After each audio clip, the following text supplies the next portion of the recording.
오늘은 내 손을 힘있게 하옵소서라는 제목으로 말씀의 은혜를 나누고자 합니다. 여러분, 느헤미야는 예루살렘 성벽 재건의 역사를 기적적으로 감당하였습니다.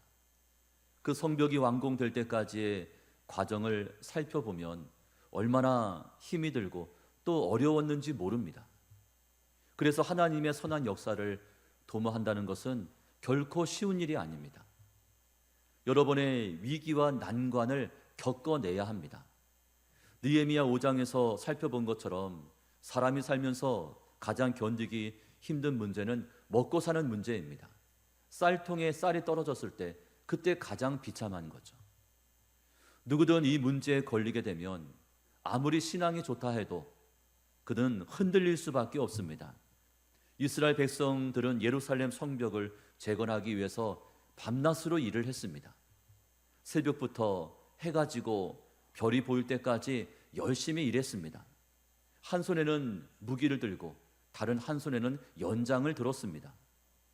적들과의 싸움을 대비하면서도 또 한편으론 성벽 공사를 중단하지 않았습니다. 그런 와중에 먹고 사는 문제가 터진 거죠. 그래서 남자들뿐 아니라 여인들까지도 큰 소리를 질러가며 원망하고 불평하기 시작합니다. 당장 굶어 죽게 되니까 자신들의 재산을 저당 잡혀야 했습니다. 돈이 될 만한 것들은 모두 내다 팔았습니다. 나중에는 그것마저도 여의치 않게 되자 급기야는 자식들을 팔아버리는, 즉 인신매매와 같은 가증스러운 일들이 이스라엘 공동체 안에서 벌어지고 말았습니다. 이 같은 위기의 순간이 찾아왔을 때 느헤미야는 이 문제를 어떻게 극복했습니까? 먼저 느헤미야는 그 문제의 원인이 무엇인지를 알기 위해서 하나님께 나아가 엎드려 기도했습니다. 먼저는 기도하는 것입니다. 그리고 하나님의 말씀의 원리를 기준 삼아 신앙적인 해결책을 찾았습니다. 그 다음이 말씀이죠. 또 느헤미야는 성벽 재건 공사를 잠시 중단한 채 백성들을 한 자리로 모이게 했습니다. 자신들의 배만 불리고 있었던 귀족들 또 관리들을 책망하고 꾸짖고 그들에게 경고했습니다. 내부 단속을 합니다. 또한 느헤미야는 그가 먼저 백성들 앞에서 본을 보이고 솔선수범했습니다. 헌신의 본을 보였습니다. 여러분, 믿음의 공동체가 힘들 때 그때는 직분자들이 나서야 합니다. 리더인 자들이 먼저 본을 보여야 합니다. 먼저 희생을 감수해야 합니다. 자신의 마땅한 권리를 주장하지 않았습니다. 나의 권리를 잠깐 동안 내려놓았습니다. 이같이 해서 이스라엘 공동체의 내적인 심각한 문제는 극복할 수 있었습니다. 이쯤에서 위기가 끝났으면 좋았을 텐데 내적인 문제가 해결되자 이번에는 외적인 위기가 찾아옵니다. 그때가 언제라고 했습니까? 우리 1절에 있는 말씀이죠. 우리 1절 같이 읽습니다. 산발락과 도비아와 아라비아 사람 게셈과 그 나머지 우리의 원수들이 내가 성벽을 건축하여 허물어진 틈을 남기지 아니하였다 함을 들었는데 그때는 내가 아직 성문에 문짝을 달지 못한 때였더라. 하반절에 기록된 것처럼 아직 성문에 문짝을 달지 못했을 때 그때 외적인 위기가 찾아왔습니다. 이제 성벽의 문만 달면 공사가 마무리되는 바로 그 시점에 대적자들의 음모가 시작됩니다. 여러분, 사단 마귀는 저희가 생각하는 것만큼 만만한 상대가 아닙니다. 항상 저희를 감시하면서 우리의 빈틈을 찾고 있습니다. 그러다가 만일 저희가 방심이라도 하게 되면 득달같이 달려듭니다. 사람들은 보통 언제 방심을 합니까? 이제 됐다 싶을 때, 그때 방심합니다. 이제 끝났구나, 이제는 잘 되겠구나, 그때가 방심할 때입니다. 그렇게 생각하는 그 순간 긴장이 풀어집니다. 스스로 안심을 하죠. 그래서 방심하게 되는 것입니다. 사실은 그때가 마지막 고비인데 그 고비를 넘기지 못한 채 주저앉을 때가 많습니다. 자, 고전 10장은 이렇게 말씀하죠. 그런즉 선줄로 생각하는 자는 넘어질까 조심하라. 섰다고 생각하는 그 순간이 바로 넘어질 때입니다. 그때가 가장 조심해야 될 그 순간입니다. 자, 이와 관련해서 역사가인 토마스 칼라일이 남긴 유명한 말이 있습니다. 자, 이런 내용입니다. 역경을 견뎌내는 사람이 100명이라면 번영을 견뎌내는 사람은 1명에 불과하다. 역경이 찾아오면 100명의 사람이 그 역경을 견뎌냅니다. 참아냅니다. 이겨냅니다. 근데 번영이 찾아오면, 인생의 평안이 찾아오고 형통함이 찾아오면 그것을 견뎌내는 사람은 1명에 불과하다. 그런 내용입니다. 여러분, 신앙의 위기가 언제 찾아옵니까? 고난의 때입니까? 아니면 형통할 때입니까? 엄밀히 말해서 인생의 고난을 만나게 되면 힘든 것은 사실이지만 그만큼 그 사람은 하나님을 의지합니다. 힘들고 어려울수록 하나님 앞에 기도합니다. 삶은 고달파도 그래서 그 영혼이 새로워집니다. 영성이 깊어지죠. 영성이 강해집니다. 환경적인 어려움, 외적인 어려움이 찾아왔는데 그 문제 가지고 하나님 앞에 매달리며 기도하다 보니 믿음이 좋아집니다. 목마른 사슴처럼 하나님께 간절히 매달리다 보니 하나님과의 관계가 친밀해집니다. 자, 반면 삶이 평안하고 인생의 근심과 걱정이 사라지면 자, 그때부터는 하나님을 찾지 않습니다. 세상에서 그저 편안하게, 그저 안락하게 즐기려고만 합니다. 어떻게 하면 지금의 이 같은 행복을 누릴 수 있을까? 거기에 온 관심이 쏠려 있습니다. 하나님을 찾지 않다 보니 영성이 약해지죠. 믿음이 떨어집니다. 주님과의 관계는 점점 멀어지게 됩니다. 그러므로 정작 저희가 조심해야 할 때는 고난의 때가 아니라 형통할 때입니다. 여러분, 세상적으로 또 사회적으로 그리고 물질적으로 건강적으로 그리고 교회적으로 일들이 잘 풀려서 승승가도를 달릴 때, 그때가 바로 조심할 때입니다. 신명기 8장 12절로 14절까지 말씀은 이렇게 기록합니다. 내가 먹어서 배부르고 아름다운 집을 짓고 거주하게 되며 또 내 소와 양이 번성하며 내 은금이 중식되며 내 소유가 다 풍부하게 될 때에 내 마음이 교만하여 내 하나님 여호와를 잊어버릴까 염려하노라. 여호와는 너를 애굽 땅 종 되었던 집에서 이끌어 내셨다고 그렇게 말씀합니다. 자, 무슨 내용입니까?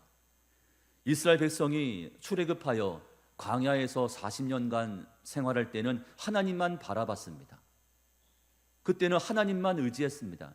주변 환경 자체가 광야이기 때문에 옆에 볼 것들이 별로 없죠. 하나님만 소망 가운데 바라보는 겁니다. 자, 그런데 장차 들어갈 가나안 땅에서는 어떻습니까? 삶의 형편이 좋아질 것이고 또 소유와 재산이 늘어나게 될 것이고 배가 부르고 등이 따뜻해질 터인데 그때 너희의 마음이 교만해질 수 있다는 거죠. 그래서 하나님을 잊어버리지 않도록 너희는 지금부터 조심하고 절제하며 삼가해야 한다. 이 같은 경고의 말씀을 백성들에게 들려주고 있습니다. 자, 이제 예루살렘 성벽은 거의 완성이 되어 갑니다. 문짝만 달면 성벽 재건의 역사가 마무리가 됩니다.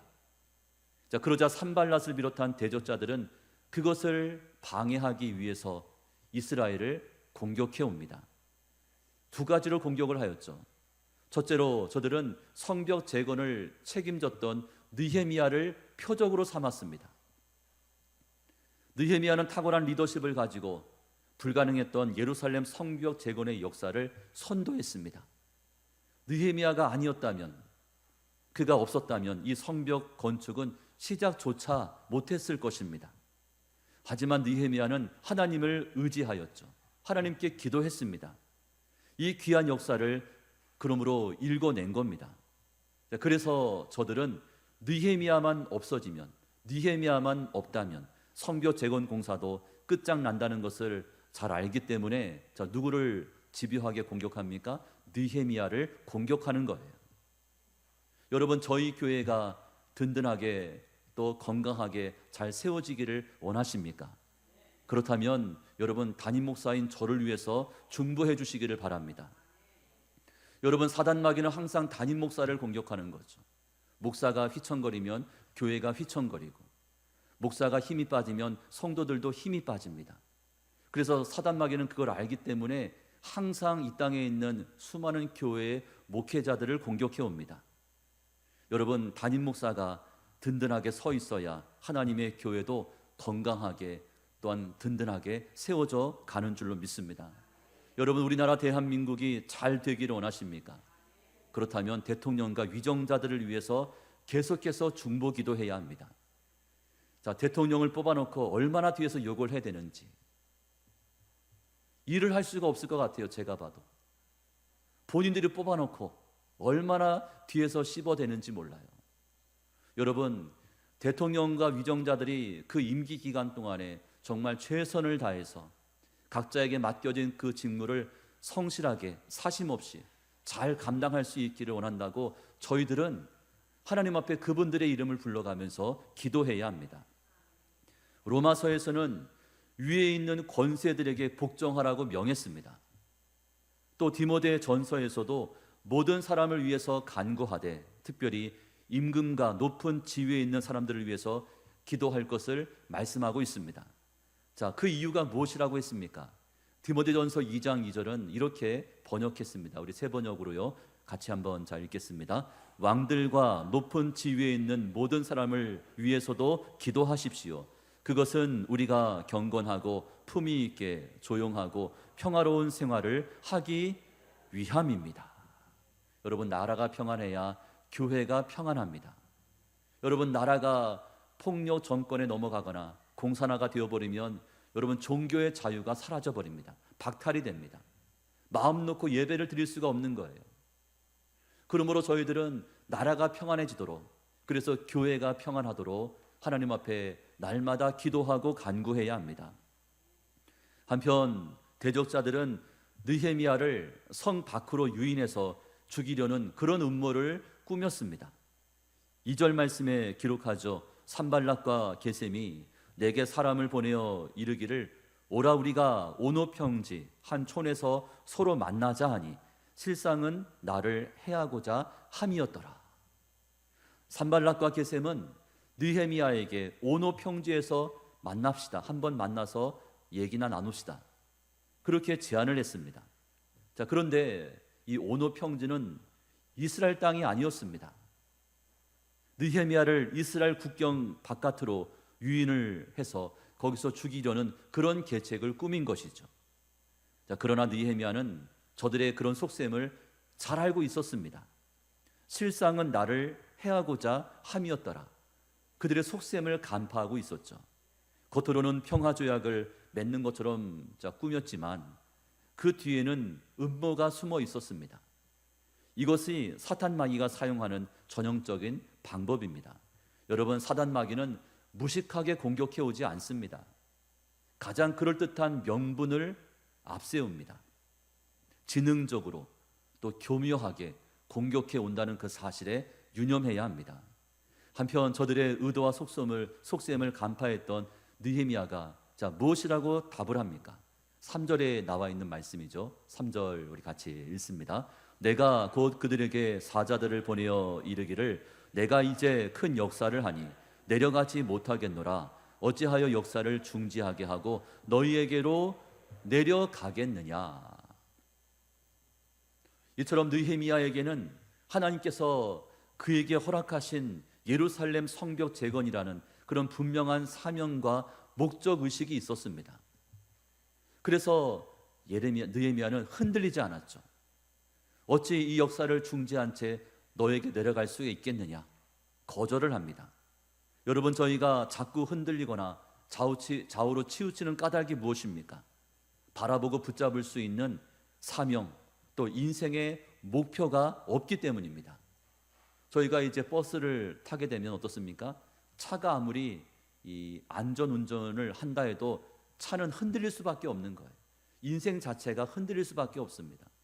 여러분, 버스에 탄 그 사람이 넘어지지 않으려면 어떻게 되겠습니까? 손잡이를 붙잡아야 되죠. 손잡이를 붙잡고 있어야 차가 흔들리고, 그죠? 또 턱을 넘어선다 할지라도 저희들은 중심을 잃지 않을 수가 있는 거죠. 그 손잡이가 바로 사명이고 우리 인생의 목표가 되는 것입니다. 여러분, 사명과 목적의식이 희미해지게 되면 저희의 인생은 흔들릴 수가 있다는 것입니다. 여러분은 어떻습니까? 여러분의 삶의 목적이 무엇입니까? 여러분, 저희는 삶의 분명한 우선순위와 원칙을 가지고 있어야 합니다. 자, 세상 사람들은 하루하루 바쁘게들 그렇게 살고 있습니다. 자, 그런데 솔직히 말해서 정말로 바빠서 바쁜 것이라기보다는 중요하지 않은 일들, 또 당장 발등에 떨어진 급한 일들, 그거 처리하느라 대부분의 시간들을 거기에 허비하기 때문입니다. 이처럼 우리에게 주어진 하루 24시간 중에 허비하고 낭비해서 놓쳐버리는 시간들이 너무나 많다는 것이죠. 그래서 바울은 무엇이라고 권면하고 있습니까? 세월을 아끼라, 때가 악하니라, 그렇게 권면의 말씀을 들려주고 있습니다. 에베소서 5장 15절과 16절이죠. 그런즉 너희가 어떻게 행할지를 자세히 주의하여 지혜 없는 자같이 하지 말고 오직 지혜 있는 자같이 하여 세월을 아끼라, 때가 악하니라. 여기서의 세월은 무엇을 의미합니까? 시간과 기회를 가리킵니다. 그리고 아낀다는 이 말은 대가를 지불한 다음에 그것을 내 것으로 건져 올린다, 그런 뜻이 있습니다. 다시 말해서 세월을 아낀다는 것은 하나님께서 나에게 허락하신 시간과 그 기회들을 그냥 흘러가도록 내버려 두지 않고 내가 정당한 대가를 지불한 다음에 그것을 반드시 내 것으로 붙잡고 건져 올린다, 내 것으로 선용한다, 그런 뜻을 가지고 있습니다. 자, 그러기 위해서는 내 삶의 분명한 목표, 또 우선순위가 정해져 있어야 합니다. 여러분, 느헤미야에게는 사명과 인생의 목표가 있었습니다. 여러분, 느헤미야에게는 삶의 우선순위와 원칙이 있었습니다. 그래서 저들의 집요한 공격을 막아낼 수 있었죠. 바라기는 저희 또한 하나님께서 허락하신 사명에 집중하시면서 삶의 목표, 또 우선순위를 놓치지 않고 끝까지 붙잡을 수 있기를 주님의 이름으로 축원합니다. 두 번째는 저들은 거짓 소문을 퍼뜨렸습니다. 자, 5절과 6절이요. 우리 두 절 말씀 같이 읽습니다. 산발랏이 다섯 번째는 그 종자의 손에 봉하지 않은 편지를 들려 내게 보냈는데 그 글에 이르기를 이방 중에도 소문이 있고 가스무도 말하기를 너와 유다 사람들이 모반하려 하여 성벽을 건축한다 하나니 내가 그 말과 같이 왕이 되려 하는도다. 자, 대적자 산발랏은 느헤미야에게 한 통의 편지를 보내옵니다. 자, 그런데 이 편지를 봉하지 않았다고 했어요. 편지를 봉하지 않은 것은 편지에 쓴 거짓 내용들을 다른 사람들도 볼 수 있도록, 즉 소문이 퍼지도록 일부러 그렇게 한 것입니다. 여러분, 그 당시 왕에 대한 반역보다 더 큰 죄가 어디 있겠습니까? 저들은 지금 느헤미야가 왕을 반역한다는 그 내용의 편지를 써서 느헤미야를 유인하려고 했습니다. 느헤미야가 성을 건축해서 유다 백성들을 결집하여 왕이 되려고 한다, 그런 소문이었습니다. 이처럼 정말 무서운 것은 거짓 소문입니다. 발 없는 말이 천리를 간다 하지 않습니까? 사람들은 보통 이렇게 생각합니다. 아니 땐 굴뚝에 연기가 나겠어. 뭔가 있으니까 저렇게들 말하겠지. 그 거짓 소문을 믿으려고 합니다. 여러분, 평소 친분이 있고 또 정말 신뢰하는 관계가 되어 있는 그 어떤 사람에 대한 안 좋은 소문이 들려오면 그때는 그럴 리 없어, 그렇지 않아라고 반응을 하지만 평소 좋지 않은 감정을 가졌던 그 어떤 사람에 대해서 이 같은 소문이 들려오게 되면 그때는 기다렸다는 듯이 앞뒤를 확인해 보지도 않고 네, 그럴 줄 알았다, 어쩐지 좀 찜찜하더라, 그런 반응을 보입니다. 그러면서 그 소문을 열심히 퍼다 나릅니다. 예를 들어 선거철만 되면 어떻습니까? 상대편 후보에 대한 어처구니 없는 흑색 선전들이 난무합니다. 가짜 뉴스가 판을 칩니다. 그런데 참으로 아이러니한 것은 정말 말도 되지 않는 황당무계한 그런 거짓임에도 불구하고 사람들은 그 거짓말, 그 거짓 소문을 진짜라고 믿는다는 사실이죠. 믿고 싶어 하는 것입니다. 여러분, 사단 마귀의 주특기가 뭐라 했습니까? 거짓말과 속임수라고 말씀을 드렸죠. 사탄은 거짓말하고 속이는데 능숙합니다. 때로는 광명한 천사로 가장을 합니다. 그러므로 그에게 현혹되지 않으려면 저희에게 영적인 분별력이 필요합니다. 특별히 교회 안에서도 잘못된 소문, 또 근거 없는 소문, 거짓 소문들이 생겨날 때가 있습니다. 여러분은 이 같은 소문에 대해서 어떤 반응을 보이십니까? 우선은 그 소문의 진위 여부가 확인될 때까지는 감정적으로 동요하거나 여러분 감정적으로 반응하지 마십시오. 아직 밝혀진 바는 아무것도 없기 때문이죠. 그 소문에 대해서 함부로 말하거나 또는 누군가를 비판하거나 또는 그 소문을 다른 사람에게 옮겨서도 안 됩니다. 아직 확인된 바가 아무것도 없기 때문이죠. 또 설령 그 소문의 내용이 맞다 할지라도 여러분, 저희는 그 소문 앞에 침묵할 수 있어야 합니다. 침묵하면서 기도해야 합니다. 왜냐하면 저희 모두는 믿음과 신앙 안에서 한 가족이기 때문입니다. 누워서 침 뱉는 겁니다. 여러분, 소문을 만들어 퍼뜨리는 사람은 어떤 사람들입니까? 교회를 사랑하지 않는 사람이죠. 교회에 대한 애착심이 없는 거예요. 교회에 대한 소속감이 없는 사람들이 다른 사람은 어찌되든 말든 믿음의 공동체가 어찌되든 말든 아무런 상관없이 그저 거짓말을 퍼뜨리는 것입니다. 누구든 실수할 수 있습니다. 누구든 잘못할 수 있습니다. 그 소문 때문에 나의 형제 자매가 상처를 받을 수 있는 거예요. 믿음의 공동체가 타격을 입을 수도 있기 때문에 여러분, 그 소문이 사실이라 할지라도 저희는 그것을 가슴에 품고 하나님 앞에 기도할 수 있어야 합니다. 그리고 문제가 심각한 경우에는 어떻습니까? 이제 당회가 나서서 그 문제를 논의한 다음 그 당사자를 치료할 수 있기 때문에 개인들이 나서서 판단하거나 비판하거나 정죄해서는 안 됩니다. 그것은 월권 행위가 되는 것입니다. 느헤미야는 저들의 거짓과 속임수에 대해서 어떻게 반응합니까? 그는 저들을 감정적으로 상대하지 않았습니다. 구차한 변명이나 장황한 설명조차 느헤미야는 하지 않았습니다. 대신에 느헤미야는 하나님 앞에 기도했습니다. 자, 8절과 9절 말씀으로 가서 우리 8절 9절이요, 우리 같이 읽습니다. 내가 사람을 보내어 그에게 이르기를 내가 말한 바 이런 일은 없는 일이요 내 마음에서 지어낸 것이라 하였나니 이는 그들이 다 우리를 두렵게 하고자 하여 말하기를 그들의 손이 피곤하여 역사를 중지하고 이루지 못하리라 함이라. 이제 내 손을 힘있게 하옵소서 하였노라. 아멘. 여러분, 느헤미야는 하나님을 끝까지 의지하면서 하나님께 다음과 같이 기도했습니다. 하나님, 대적자들이 하나님의 선한 역사를 이루지 못하도록 방해하고 있습니다. 그러하오니 하나님, 나를 도와주시고 내 손에 힘과 능력을 더하여 주옵소서. 여러분, 느헤미야의 기도가 바로 저희의 기도가 될 수 있기를 축복합니다. 여러분, 교회 안에서도 이 말 때문에 상처받는 일들이 있습니다. 그런데 그럴 때마다 사람들 붙들고 이런저런 설명을 하고 변명하다 보면 어떻습니까? 오히려 또 다른 오해가 생길 수 있습니다. 말이 말을 만들어내는 거예요. 자, 그럴 때는 사람들 앞이 아니라 사람들을 만나러 다닐 것이 아니라 하나님 앞에 나아가서 이 모든 사실을 하나님께 낱낱이 고하면서 기도하는 것이 최선입니다. 내 편 들어달라고 사람들 만나러 찾으러 다니지 마십시오.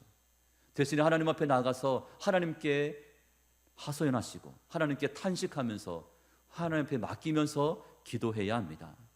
여러분, 거짓말과 가짜는 시간이 지나면 자연스럽게 드러나게 되어 있습니다. 숨길 수가 없습니다. 누가 거짓을 말했고 누가 잘못을 범했는지 또 무엇이 가짜인지는 시간이 지나면 밝혀지게 되어 있습니다. 그러므로 지금 당장은 답답하고 또 억울하고 화도 나고 힘이 들더라도 여러분 하나님께 맡기면서 하나님 앞에 기도할 수 있기를 축복합니다. 여러분 입술로 거짓을 말하고 또 남을 속이고 헐뜯고 비방하는 것은 사단 마귀가 하는 짓들입니다. 그러므로 빛의 자녀된 저희는 입술에 파수꾼을 세우고 재갈을 물리셔야 합니다. 다윗은 이렇게 고백합니다. 시편 141편 3절 말씀에 여호와여 내 입에 파수꾼을 세우시고 내 입술의 문을 지키소서. 자, 누가 한 고백입니까? 다윗의 고백입니다. 여러분 다윗조차도 자신의 입술로 죄를 범하고 그 입술로 실수할 수 있음을 인정한 것이죠. 잠언서 10장 19절 말씀에 말이 많으면 허물을 면하기 어려우나 그 입술을 제어하는 자는 지혜가 있다고 했습니다. 말을 많이 하지 말고 대신에 입술에 파수꾼을 세워서 말을 적게 하며 듣기를 속히 하는 그 사람이 지혜로운 자임을 성경은 말씀하고 있는 것입니다. 이제 말씀을 맺습니다. 여러분 사단 마귀의 이 같은 공격은 지금도 우리 안팎에서 계속적으로 벌어지고 있습니다. 그래서 우리의 인생은 전쟁의 연속이라고 이야기합니다. 여러분 그 인생의 전쟁, 특별히 영적인 전쟁을 어떻게 준비하며 싸워야 합니까? 저희에겐 믿음이 있기 때문에 대장 되신 우리 주 예수 그리스도를 철저하게 의지해야 합니다. 주님을 앞세우면 되는 것이죠. 이것이 승리의 비결입니다. 내가 싸우려다 보면 질 수밖에 없는 거예요. 주님을 의지하면서 주님께 기도하면서 그 문제를 맡기면서 싸울 때 백전백승입니다. 그리고 느헤미야처럼 저들의 교묘한 거짓과 속임수에 넘어가지 않도록 말씀을 붙잡고 기도해야 합니다. 자, 느헤미야는 무엇이라고 기도했습니까? 하나님, 내 손을 힘있게 하옵소서. 저에게 힘을 보태 주옵소서. 저를 강하게 하옵소서. 이같이 하나님 앞에 기도했습니다. 그래서 인생의 그 어떤 전쟁을 만난다 해도, 어떤 전쟁을 치른다 해도 여러분 반드시 승리할 수 있는, 백전백승할 수 있는 그런 여러분의 한 주간의 삶이 다 되시기를 주님의 이름으로 축원합니다. 아멘.